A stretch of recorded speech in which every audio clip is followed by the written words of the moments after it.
Now, another thing that's really important to understand in the perfect practice training system is what's going on with the genetic mobility of your class participants. Now, remember, flexibility is not only about how much you stretch. There's a huge component of how flexible people are that's related to their genes.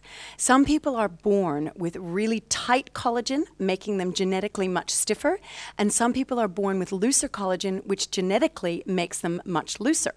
So let's have a look at three potential class participants to see what the potential is for the different bodies that you might be dealing with in your Group X class.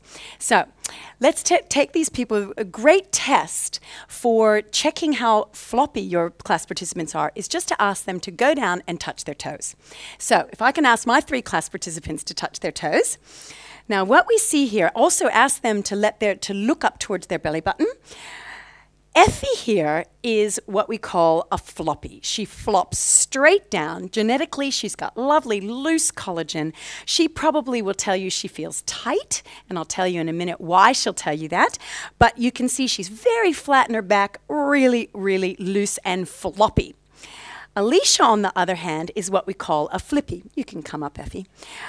Our flippy class participants are going to be a little rounded through their thoracic spine and tight through their thoracic spine, tight through their hamstrings, but fairly loose in other parts. So after a few strategic stretches, we might even be able to get Alicia with her hands a little bit further to the ground. So she's a flippy. Some parts of her are tight, some parts are loose. Thanks, Alicia. Ryan, on the other hand, is what we call a stiffy. Ryan is genetically very stiff, tight collagen. He's really rounded throughout his back and his thoracic spine. Hamstrings tight as anything. And genetically, he's not able to get a lot further than that. So, come on up, Ryan. Thank you for that.